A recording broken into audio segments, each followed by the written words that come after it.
Another election tomorrow. President Trump backing Kansas Secretary of State Kris Kobach for the Republican nomination to be governor of Kansas in tomorrow's primary.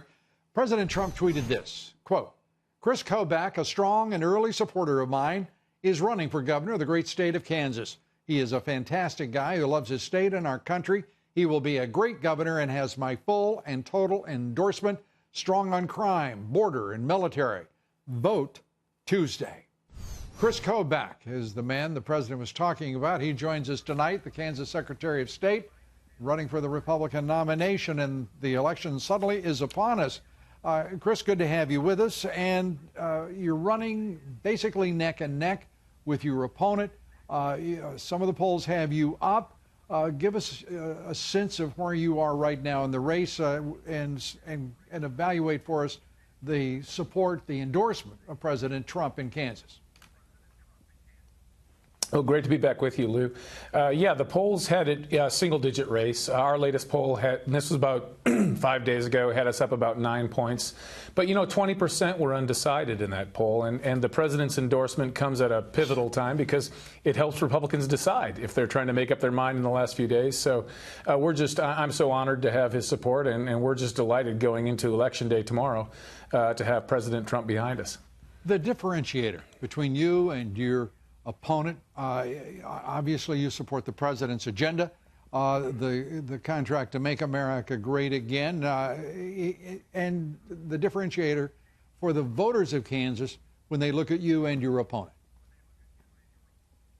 I think there are probably two big issues. One is that I signed the pledge not to raise taxes, and I've been campaigning aggressively on cutting taxes, whereas he's been increasing spending while he's been governor. The other big issue is illegal immigration, something you and I have been talking about, Lou, for the better part of 2 decades. Right. As you know, I've been fighting to stop illegal immigration in cities and states across the country. Here in Kansas, we've got $424 million worth of public welfare and other benefits going to illegal aliens. We've got sanctuary counties. We give in-state tuition to illegal aliens, and I've been saying, hey, it's time for all of that to stop, and people know I'll do it, and my opponent hasn't done anything to stop those problems. It's stunning as you and I look back over the years. There was a time, 2006, the bill was comprehensive immigration reform, as you recall, Senator Ted Kennedy and Senator John McCain, the proponents and the authors of that legislation. The issues have really not changed dramatically, but the circumstances have become certainly more consequential.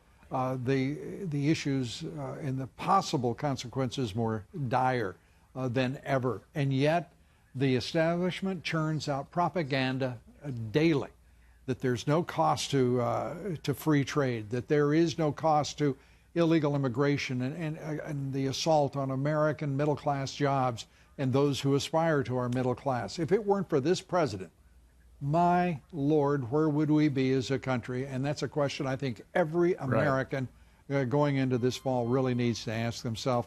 What if President Trump hadn't been elected? That's exactly right. Look, the establishment reacted negatively when President Trump was running in 2016, as you know. I mean, he was threatening to turn off the supply of illegal labor nationally, and I'm threatening to do that in Kansas. And regular Kansans, just like regular Americans all across this country, are saying, we're sick of illegal immigration. We want the rule of law. We are a country of laws.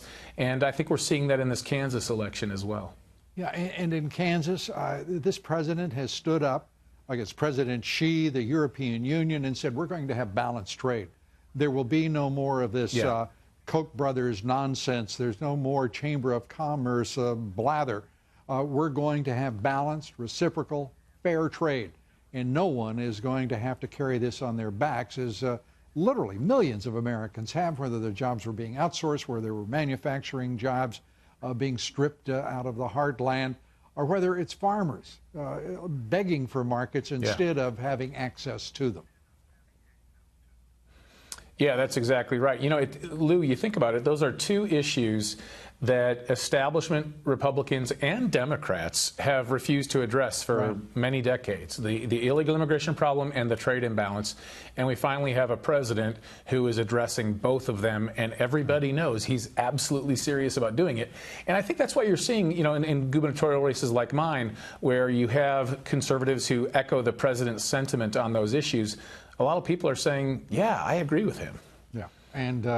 And tomorrow, that agreement will be expressed in the polling booths of Kansas. We appreciate you being with us, Kris Kobach. Thanks so much. Always good to talk with you. Always a pleasure.